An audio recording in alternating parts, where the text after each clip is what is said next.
No choice అమ్మా. ఖచ్చితంగా asked as 8 marks. Potentiometer లో 2 ఉంటాయి. State the important questions PDF.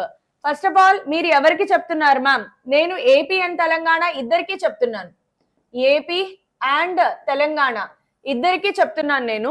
కాకపోతే ఏపీ వాళ్ళకి స్పెషల్ గా నా దగ్గర ఏపీ బోర్డ్స్ వాళ్ళు తయారు చేసింది కూడా ఉంది. Intermediate second year mathematics 2A. ఇక్కడ నుంచి మొత్తం మ్యాథ్స్, ఫిజిక్స్, కెమిస్ట్రీ అన్ని ఇందులో ఉంటాయి. ఇందులో బాటనీ, జువాలజీ కూడా ఉంటాయి. Okay, chemistry second year, first year అన్ని ఇంపార్టెంట్ క్వశ్చన్స్ ఇందులో ఉన్నాయి. లాంగ్ ఆన్సర్ క్వశ్చన్స్, కెమిస్ట్రీ, ఇందులోనే బాటనీ, జువాలజీ కూడా ఉంటాయి. So intermediate education second year zoology ఉంది, అలాగే బోటనీ ఉంటుంది. ఇంకా అన్ని సబ్జెక్ట్స్ కలిపి ఒక పీడిఎఫ్ నా దగ్గర ఉంది. ఇది నేను టెలిగ్రామ్ ఛానల్లో షేర్ చేస్తాను. ఏ టెలిగ్రామ్ ఛానల్లో తెలుసు కదా? ఏ టెలిగ్రామ్ ఛానల్ అమ్మా? Vedantu Telugu IPE special 2026. ఈ టెలిగ్రామ్ ఛానల్లో పీడిఎఫ్ అనేది షేర్ చేస్తాను నేను. ఇది నేను మీకు షేర్ చేస్తాను. ఇప్పుడు ఒకసారి ఇంపార్టెంట్ క్వశ్చన్స్ వద్దాం. మేడం మరి తెలంగాణ వాళ్ళకి షేర్ చేయరా? తెలంగాణ వాళ్ళకి చేస్తాను, కాకపోతే ఒకటే పీడిఎఫ్ కాదు. Physics PDF, maths PDF, chemistry PDF separate గా షేర్ చేస్తాను. నా దగ్గర సింగిల్ పీడిఎఫ్ లేదు. మ్యాథ్స్ సెపరేట్ గా, కెమిస్ట్రీ సెపరేట్, మ్యాథ్స్ లో కూడా 2A సెపరేట్, 2B సెపరేట్ గా షేర్ చేస్తాను. సో తెలంగాణ వాళ్ళకి కూడా పీడిఎఫ్ షేర్ చేస్తాను.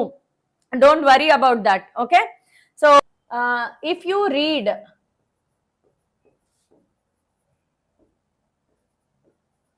the questions I give,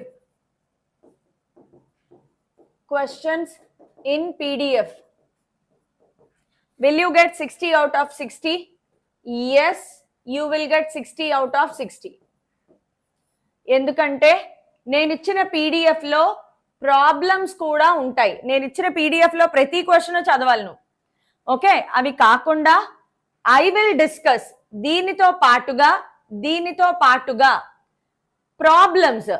problems అనేవి మీకు ఎక్స్ప్లెయిన్ చేస్తాను నేను. 2 మార్క్ ప్రాబ్లమ్స్ ఏవైతే ఉంటాయో ఈ 2 మార్క్ ప్రాబ్లమ్స్, 2 మార్క్ అంటే 8 మార్క్స్ లో వచ్చేవి 2 మార్క్స్. సెక్షన్ ఏలో, సెక్షన్ సిలో. సెక్షన్ ఏలో వచ్చే 2 మార్క్స్, సెక్షన్ సిలో వచ్చే 2 మార్క్స్. ఇవి కూడా మీరు ఫాలో అవ్వాలి. సో నన్ను ఫాలో అవ్వండి. నేను అలా అని ప్రతిరోజు ఐపీఈ సెషన్ పెట్టను. మీకు అప్పుడప్పుడు ఐపీఈ సెషన్లు జరుగుతాయి. నేను ఐపీఈ సెషన్ పెట్టిన రోజు మాత్రం మిస్ అవ్వద్దు.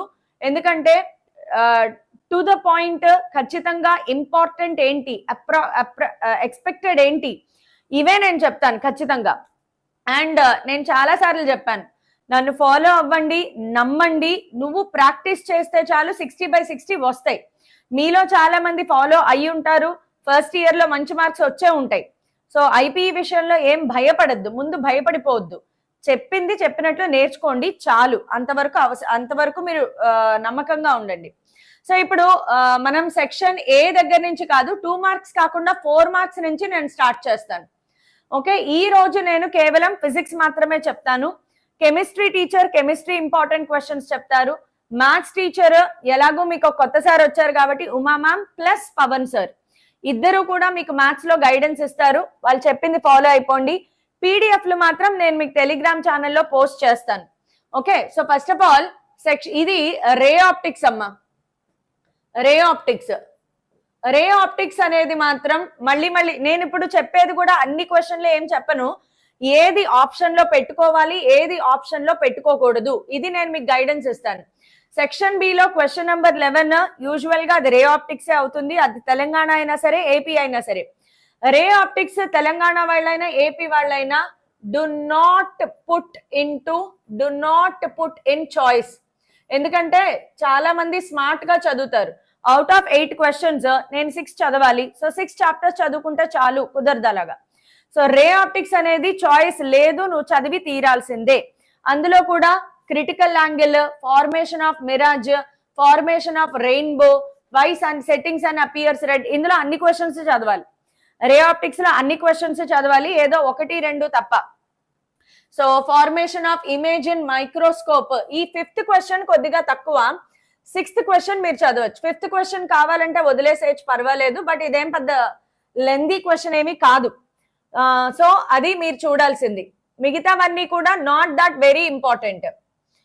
ఈ మొబైల్ ఫోన్ క్వశ్చన్ మీరు వదిలేసేయచ్చు. ఓకే, సైన్ కన్వెన్షన్స్ ఇప్పుడు నేను మీకు స్టార్ మార్క్స్ పెట్టి చెప్తాను చూడండి. లేదు అంటే 1 2 3 4 6 super star questions. 1 2 3 4 6 questions super star questions. Seventh question not that highly valued, but 60/60 కావాలన్న వాళ్ళు చదవాలి. పాస్ మార్క్ కావాలి అన్న వాళ్ళు వదిలేసేయచ్చు. నేను ఇద్దరికి చెప్తాను, పాస్ మార్క్ కావాలి అన్న వాళ్ళకి, అలాగే 60/60 కావాలనుకున్న వాళ్ళకి. పాస్ మార్క్ చాలు మేడం, నా వల్ల కాదు, నేను ఎక్కువ చదవలేను అన్న వాళ్ళు సెవెంత్ క్వశ్చన్ వదిలేసేయండి. ఎయిత్ క్వశ్చన్ అందరూ వదిలేసేయచ్చు. Ninth question Cartesian sign conventions for mirrors. ఇది తెలంగాణలో అడిగారు కాబట్టి ఖచ్చితంగా చదవాలి. పాస్ మార్క్ కావాలి అనుకున్న వాళ్ళు ఇది వదిలేసేయచ్చు. అగైన్ పాస్ మార్క్ చాలు మేడం నాకు అన్న వాళ్ళు ఈ క్వశ్చన్ 9th వదిలేసేయచ్చు. సో పాస్ మార్క్ కావాలి అనుకున్న వాళ్ళు 7, 8, 9 వదిలేసేయచ్చు. What is the position of object for simple microscope. Pass mark కావాలనుకున్న వాళ్ళు ఇది కూడా వదిలేసేయచ్చు. Draw neat labelled diagram of compound microscope అప్పుడప్పుడు అడిగాడు. తెలంగాణ అండ్ ఏపీలో ఒకసారి ఈ క్వశ్చన్ అడగడం జరిగింది. సో 60/60 కావాలన్న వాళ్ళు డబుల్ స్టార్ చదువుతారు. పాస్ మార్క్ కావాలి అనుకున్న వాళ్ళు డబుల్ స్టార్ క్వశ్చన్స్ చదవక్కర్లేదు. సో రే ఆప్టిక్స్ లో బేసికల్ గా నాకు పాస్ మార్క్ వస్తే చాలు అనుకున్న వాళ్ళు 1 2 3 4 6 క్వశ్చన్స్ చదవండి. 60/60 కావాలనుకున్న వాళ్ళు 7, 9, 11 కూడా చదవండి. ఇది రే ఆప్టిక్స్. తర్వాత క్వశ్చన్ ఖచ్చితంగా వేవ్ ఆప్టిక్స్ లో నుంచి వస్తుందమ్మా. రే ఆప్టిక్స్ తర్వాత ఖచ్చితంగా క్వశ్చన్ నెంబర్ 12 ఎప్పుడు వేవ్ ఆప్టిక్స్ లో ఉంటుంది. మళ్ళీ చెప్తున్నాను, నో చాయిస్. దీనిని కూడా చాయిస్ లో పెట్టద్దు. వేవ్ ఆప్టిక్స్, రే ఆప్టిక్స్ ఎట్టి పరిస్థితుల్లోనూ చాయిస్ లో పెట్టద్దు, చదివి తీరాల్సిందే. సో వేవ్ ఆప్టిక్స్ లో how do you determine resolving power of human eye, super important. Derive expression for intensity at a point of interference, not that very important. Polarization of light by Brewster's law, దీనికి Doppler effect, ఇది చాలా important. Red shift, blue shift, resolving power of human eye. Red shift, blue shift, resolving power of human eye super important. ఆ తర్వాత yes polarized sheet, ఇది కూడా ఇంపార్టెంటే. Principle of conservation. 1 4 5 6 pass mark కావాలి అన్నా, 60/60 కావాలన్నా, పాస్ మార్క్ కావాలన్న వాళ్ళు కూడా ఇవన్నీ కంపల్సరీగా చదవండి. Especially resolving power of human I. నువ్వు ఎన్ని స్టార్లు పెట్టుకుంటావో పెట్టుకో, బట్ సూపర్ డూపర్ ఇంపార్టెంట్. ఇది గ్యారంటీగా వచ్చి తీరుతుంది అనమాట. ఓకే, సో 60/60 కావాలనుకున్న వాళ్ళు ఇది కూడా చదవండి. నెక్స్ట్ క్వశ్చన్ నెంబర్ 13 వచ్చేటప్పటికి, question number 13 electric charges and fields. Electric charges and fields నేనైతే దీనిని కూడా నో చాయిస్ లో పెట్టుకోమని చెప్తాను. Electric charges and fields choice లో పెట్టుకోవద్దు. క్వశ్చన్స్ బాగానే ఉంటాయి, కాకపోతే ఇవన్నీ డెరివేషన్సే. మొత్తం డెరివేషన్స్, ప్రాబ్లమ్స్ వస్తాయమ్మా. Derivations and problems. సో ఇందులో అన్ని ఇంపార్టెంటే. Couple acting, derive expression for intensity of electric field. ఈ 2 క్వశ్చన్లు చూడండి, 2 సేమ్ గా ఉంటాయి. Derive an expression for the intensity of electric field at a point. తర్వాత చూడండి, axial line, equatorial line. Question జాగ్రత్తగా చదవాలి, 2 క్వశ్చన్లు సిమిలర్ గా ఉంటాయి. తర్వాత state Gauss law, super important. Gauss law and its uses. Gauss law and its uses super important, చదివేసేయండి. ఇవి కూడా ఇంపార్టెంటే, ఇది అన్ని ఇంపార్టెంటే. State and explain Coulomb's inverse square law important. Intensity of electric field due to point charge. మొత్తం 1 2 3 4 5 6 చదవాల్సిందే. దీంట్లో నుంచి అన్ని డెరివేషన్స్ ఉంటాయి. ఆ గాస్ లా ఒక్కటే థియరీ క్వశ్చన్, మిగతా అన్ని డెరివేషన్సే ఉంటాయి. నెక్స్ట్ తర్వాత వచ్చేదంటమ్మా electric potential and capacitance. Electric potential and capacitance మీరు ఏది చాయిస్ లో పెట్టుకుంటారు అనేది ఇప్పటి నుంచి మీరు డిసైడ్ చేసుకోండి. ఇందులో కూడా అన్ని డెరివేషన్స్ ఉంటాయమ్మా, అండ్ ఇందులో ప్రాబ్లమ్స్ కూడా వస్తాయి. దీంట్లో parallel combination, series combination, capacitors problems వస్తాయి. ముందు మీరు క్వశ్చన్స్ ఫినిష్ చేసేసుకోండి. ప్రాబ్లమ్స్ నేను చెప్పినప్పుడు నేర్చుకోండి. నేను చెప్పినప్పుడు ప్రాబ్లమ్స్ నేర్చుకోండి. ముందు మీరు ఇప్పుడు నేను లిస్ట్ లో ఇచ్చిన క్వశ్చన్స్ అన్ని ఫినిష్ చేసేసుకోండి అమ్మా. Okay, electric potential and capacitance. నేను ఇది ఆప్షన్ లో పెట్టుకుంటావా పెట్టుకోవా అని నేను చెప్పను. నేను చెప్పాను అంటే నువ్వు ఆప్షన్ లో పెట్టుకోకూడదు. ఇది ఆప్షన్ లో పెట్టుకుంటావా పెట్టుకోవా, చదువుతావా చదవమనే చెప్తాను, ఆప్షన్ లో పెట్టుకోవద్దనే చెప్తాను. తర్వాత డెసిషన్ మీది. ఇందులో కూడా అన్ని చదవాలి నాన్న. ఇందులో కూడా ఏంటంటే సెకండ్ ఇయర్, నేను అందుకే ముందు నుంచి చెప్తున్నాను, ఇంటర్మీడియట్ సెకండ్ ఇయర్ ఆషామాషి కాదు, సిలబస్ ఎక్కువ ఉంటది, ఎక్కువ చదవాలి అని నేను ముందు నుంచి చెప్తూనే ఉన్నాను. ఓకే, సో ఇప్పుడు మళ్ళీ మేడం మీరేంటి అన్ని క్వశ్చన్లు చదవమని చెప్పేస్తున్నారు అంటే అవన్నీ ప్రీవియస్ ఇయర్ వచ్చిన క్వశ్చన్లే. సో ఏది ఛాన్స్ తీసుకోకూడదు అనమాట. సో ఇంపార్టెంట్ క్వశ్చన్స్ అని చెప్పి అన్ని చెప్తున్నారు అనుకోకండి, కొన్ని వస్తాయి, కొన్ని ఇంపార్టెంట్ కొన్ని అన్ఇంపార్టెంట్ ఉంటాయి. Equivalent capacitance, parallel combination, series combination, energy stored not that required, ఇది నేను చెప్పను. ఎనర్జీ స్టోర్డ్ చెప్పట్లేదు నేను, ఇది లాస్ట్ లో పెట్టుకోండి.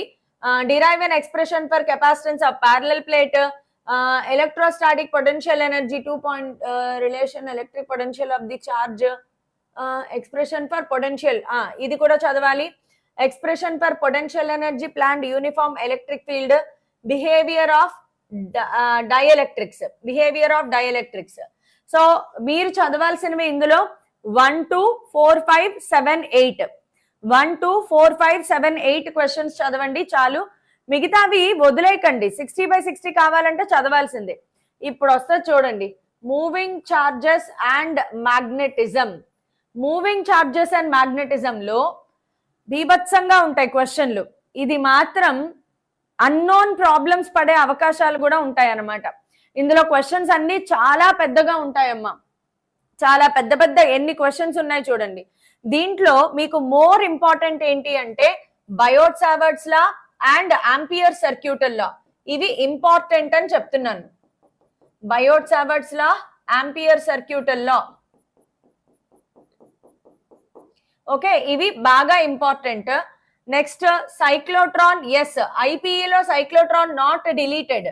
సో సైక్లోట్రాన్ చదవాలమ్మా, సైక్లోట్రాన్ చదవాలి. తర్వాత expression for force acting, yes ఈ క్వశ్చన్ ఒకటి అడిగారు గతంలో, ఈ క్వశ్చన్ ఒకటి చదవాలి. అయితే దీని మీద ఈ ఎంసీఎం క్వశ్చన్ నెంబర్ 15 లో ప్రాబ్లమ్స్ ఎక్స్పెక్ట్ చేయొచ్చు.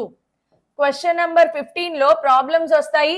ముందు మీరు క్వశ్చన్స్ చదవండి, ప్రాబ్లమ్స్ నేను ఇస్తాను, అవి ప్రాక్టీస్ చేద్దురు కానీ ముందు క్వశ్చన్స్ చదవండి మీరు. Okay, mutual inductance of 2 coaxial lines, compare properties of dia para ferro, ఈ క్వశ్చన్స్ చదవండి. మిగతావన్నీ ప్రాబ్లమ్స్ వస్తాయి, ఖచ్చితంగా ప్రాబ్లమ్స్ వస్తాయి. తర్వాత ఎలక్ట్రోమాగ్నెటిక్ ఇండక్షన్ రావాలి. ఓకే, దీంట్లోనే సరే ఇది ఏమొచ్చింది మనకి, ఆటమ్స్ వచ్చింది. ఆటమ్స్ నో చాయిస్, అస్సలు సమస్య లేదు. నువ్వు ఆటమ్స్ చాయిస్ లో పెట్టుకున్నావంటే 4 మార్క్ పోయిందే. ఆటమ్స్ నో చాయిస్, ఖచ్చితంగా ఆటమ్స్ చదవండి. క్వశ్చన్స్ ఈజీ క్వశ్చన్స్ అమ్మా. బోర్స్ థియరీ ఆఫ్ హైడ్రోజన్, తర్వాత డిస్టింగ్విష్ బిట్వీన్ ఏంటి potential ionisation potential, Rutherford, impact parameter, angle of scattering అడిగాడు. ఇది తెలంగాణకు అడిగాడు తెలుసా, impact parameter angle of scattering Telangana వాళ్ళకి అడిగారమ్మా. సో తెలంగాణ వాళ్ళు చాలా ఇంపార్టెంట్, చదవాలి. Distance of closest impact parameter మీద తెలంగాణ వాళ్ళకి క్వశ్చన్స్ వచ్చాయి. సో తెలంగాణ స్టూడెంట్స్ మాత్రం ఇంపాక్ట్ పారామీటర్ 2 క్వశ్చన్స్ ఉంటాయి, 2 చదవండి.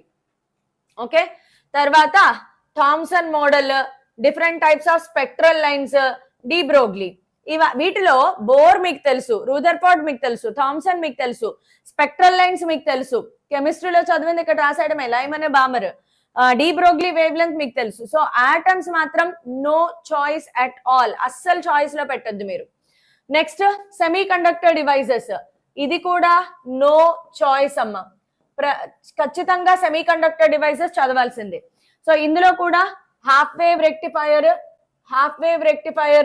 ఫుల్ వేవ్ రెక్టిఫైయర్, తర్వాత జంక్షన్ డయోడ్, ఇది అంతగా అక్కర్లేదు, డిస్టింగ్విష్ బిట్వీన్ కాదు, ఎల్ఈడి, ఎస్ ఎల్ఈడి క్వశ్చన్ వస్తుంది, ఫోటో డయోడ్ క్వశ్చన్ వస్తుంది. ఎస్పెషల్లీ తెలంగాణ స్టూడెంట్స్ కి ఫోటో డయోడ్ ఎల్ఈడి తగులుతాయి, ఎస్పెషల్లీ తెలంగాణ స్టూడెంట్స్ కి ఫోటో డయోడ్ ఎల్ఈడి తగులుతాయి, చూసుకోండి. సోలార్ సెల్, ఎస్ అన్ని తెలంగాణ వాళ్ళకి బాగా తగులుతాయి. ఏపీ వాళ్ళు సోలార్ సెల్ అక్కర్లేదు, ఏపీ వాళ్ళకైతే సోలార్ సెల్ అక్కర్లేదు, తెలంగాణ వాళ్ళైతే సోలార్ సెల్ చదవాల్సిందే. అంటే 60/60 వచ్చేవాళ్ళు. ఇప్పుడు పాస్ మార్క్ వాళ్ళకి కూడా చెప్తాను వినండి. పాస్ మార్క్ వాళ్ళకి చెప్తాను. Not as super NAND gate n type p type semiconductor అక్కర్లేదు. ఇది ఎలాగో సి ఈ క్వశ్చన్ ఉంది చూసారా, distinguish between half wave and full wave rectifier. నువ్వు ఎలాగో ఇక్కడ హాఫ్ వేవ్ సెపరేట్ గా చదువుతావు, ఫుల్ వేవ్ సెపరేట్ గా చదువుతావు. ఆ రెండింటిని టేబుల్ గీసి పక్క పక్కన రాసేస్తే అయిపోయింది. సో ఇది మళ్ళీ మీరు చదవక్కర్లేదు. జీనార్ రేయోడ్ క్వశ్చన్ చదవాలి. ఇప్పుడు పాస్ మార్క్, మేడం నేను ఎక్కువ చదవలేను, నాకు పాస్ మార్క్ వస్తే చాలు. పాస్ మార్క్ కోసం చదివే వాళ్ళు మీరు half wave rectifier, full wave rectifier, తర్వాత question number 8, 9 NOT gate, NAND NOR, NOT NAND NOR ఇవి చదవండి చాలు.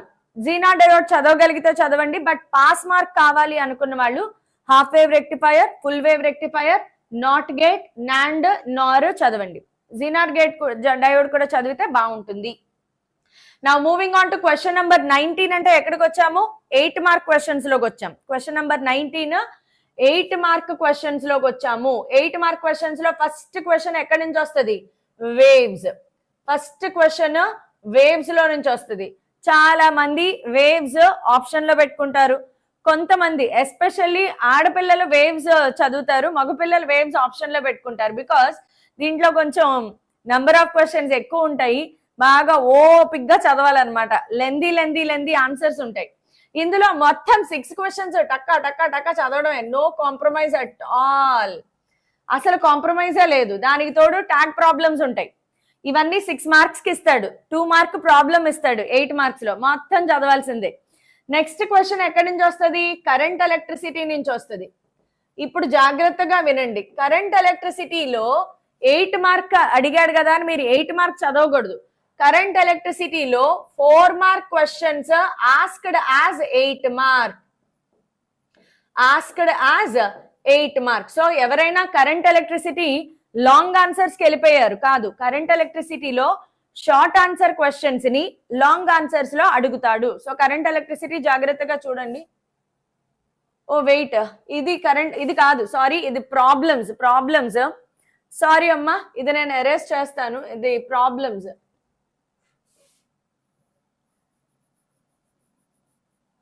ఇది కాదు, ఇది ప్రాబ్లమ్స్. ఇక్కడ నెక్స్ట్ క్వశ్చన్ కదా, క్వశ్చన్ నంబర్ ఇదేంటిది, క్వశ్చన్ నంబర్, ఇవన్నీ ప్రాబ్లమ్స్ పక్కన పెట్టండి. ప్రాబ్లమ్స్ దగ్గరికి మీరు వెళ్ళొద్దు. ప్రాబ్లమ్స్ నేను చెప్తాను. ప్రాబ్లమ్స్ లో కూడా ఇంపార్టెంట్ కావాలి అంటే చెప్తాను చూడండి. ప్రాబ్లమ్స్ లో కూడా ఇంపార్టెంట్ చెప్పండి మేడం నేను చదువుకుంటాను అంటే, ఈ లెంత్ 0.6 మీటర్స్ క్వశ్చన్ ఇది చదవాలి. 30 సెంటీమీటర్ క్వశ్చన్ చదవాలి. తర్వాత రాకెట్ 85 సెంటీమీటర్ కాదు, నెక్స్ట్ 70 సెంటీమీటర్ క్వశ్చన్ ఉంటుంది. Yes, 70 centimetre question. ఇది ఆల్రెడీ రిపీట్ అవుతాయి కొన్ని చూసుకోండి. 0.72 ఈ ప్రాబ్లమ్స్ చేయండి చాలు. నా క్వశ్చన్ నెంబర్ 20 వచ్చేసి current electricity. Question number 20 current electricity. ఇందాక చెప్పాను కదా, కరెంట్ ఎలక్ట్రిసిటీలో 4 మార్క్ క్వశ్చన్స్ చదవండి. కరెంట్ ఎలక్ట్రిసిటీలో ఉన్నవి చాలా చిన్నవి ఉంటాయమ్మా. Potentiometer question. పొటెన్షియోమీటర్ లో 2 ఉంటాయి. State the working principle of potentiometer, explain with the help of circuit diagram. Same question ఉంటుంది. ఎక్కడ డిఫరెన్స్ ఉంటుంది? EMF of 2 primary cells. Potentiometer is used to determine internal resistance. Internal resistance, EMF of 2 primary cells. 2 క్వశ్చన్లు చూడడానికి same గా ఉంటాయి, 2 చదవాలి. ఆ తర్వాత నెక్స్ట్ మనకి కిర్చాఫ్స్ లా క్వశ్చన్ చదవండి చాలు, ఇంకేం అక్కర్లేదు. మిగతావన్నీ ప్రాబ్లమ్స్ నేను చెప్తా. ప్రాబ్లమ్స్ కూడా ఇక్కడ ఉన్నాయి, కానీ కొన్ని కొత్త ప్రాబ్లమ్స్ వస్తాయి, అవి కూడా నేను చెప్తాను. సో ఎస్, ఫస్ట్ క్వశ్చన్ చెయ్యాలి. సెకండ్ క్వశ్చన్ 10 volts బ్యాటరీ చెయ్యాలి. ఎస్, ఇది చెయ్యాలి. 4 hours సూపర్ గా చెయ్యాలి. నెక్స్ట్ ఇది కూడా చెయ్యాలి. 3. ఇవన్నీ సిరీస్ ప్యారలల్ ఈజీగా ఉంటాయి. మీరు మేడం మీరు అన్ని టిక్కులు పెట్టేస్తున్నారు అనుకోకండి, అన్ని ఒకటే. సిరీస్ ప్యారలల్ ఫార్ములా వేసుకుంటూ వెళ్ళడమే. అన్ని సిరీస్ ప్యారలల్ ఫార్ములా వేసుకోవడమే నాన్న. సో ఇదేంటి కదలట్లేదు? ఓకే, నా moving on to last question. A chapter లో నుంచి వచ్చింది? న్యూక్లియై చాప్టర్ లో నుంచి. న్యూక్లియర్ చాప్టర్ లో మోస్ట్ ఇంపార్టెంట్, అసలు నువ్వు రాత్రి నిద్రలో లేపినా కూడా నీకు ఆన్సర్ వచ్చేయాలి. అది ఏ క్వశ్చన్ నేర్చుకోవాలి అలాగా? Nuclear reactor. ఏ క్వశ్చన్ నేర్చుకోవాలి? Nuclear reactor. ఎక్కడుంది చూసుకోండి nuclear reactor question. Yes, nuclear reactor question ఏ రేంజ్ లో చదువుతావంటే క్వశ్చన్ పేపర్ ఇవ్వకముందే ఆన్సర్ బుక్లెట్ ఇవ్వంగానే నువ్వు న్యూక్లియర్ రియాక్టర్ రాసేసుకోవడమే, అంత కాన్ఫిడెంట్ గా చదవచ్చు అనమాట nuclear reactor. So nuclear reactor తర్వాత వచ్చే క్వశ్చన్ ఏంటి అంటే radioactivity question. Radioactivity తర్వాత stellar energy question. Stellar energy question ఉంటుంది చూడండి, యా స్టెల్లార్ ఎనర్జీ క్వశ్చన్. ఆ తర్వాత mass defect binding energy. Pass mark కావాలి అనుకున్న వాళ్ళు చదవక్కర్లేదు, 60/60 కావాలనుకున్న వాళ్ళు చదవండి. సో ఇదన్నమాట అమ్మ క్వశ్చన్. సో ఈ ఇంపార్టెంట్ క్వశ్చన్స్ మీరు గబగబా టకటకా చదివేసుకోండి. వీటిలో కూడా హాఫ్ లైఫ్ ఇది ఇస్తాడు మనకి, తర్వాత ఇది కూడా ఇస్తాడు 1 గ్రామ్ యురేనియం. ఎస్, నెక్స్ట్ ఈ క్వశ్చన్. సో ఈ మాత్రం ప్రాబ్లమ్స్ చేసుకుంటే చాలు. నేను ఫిజిక్స్ చెప్పాను కదా, అలాగే మీకు మ్యాథ్స్ టీచర్లు మ్యాథ్స్ లో ఇంపార్టెంట్ క్వశ్చన్స్ చెప్తారు, కెమిస్ట్రీ టీచర్ కెమిస్ట్రీలో ఇంపార్టెంట్ క్వశ్చన్స్ చెప్తారు. పీడిఎఫ్లు దేనికి దానికి సెపరేట్ గా. తెలంగాణ వాళ్ళకైనా ఇప్పుడు ఏపీ వాళ్ళు ఇది ఫాలో అవ్వకూడదా? ఏపీ స్టూడెంట్స్ కూడా ఇది ఫాలో అవ్వచ్చు, అమ్మ. ప్రాబ్లం ఏం లేదు, ఇద్దరికి ఒకటే వెయిటేజ్, అస్సలు ఏం డిఫరెన్స్ లేదమ్మా.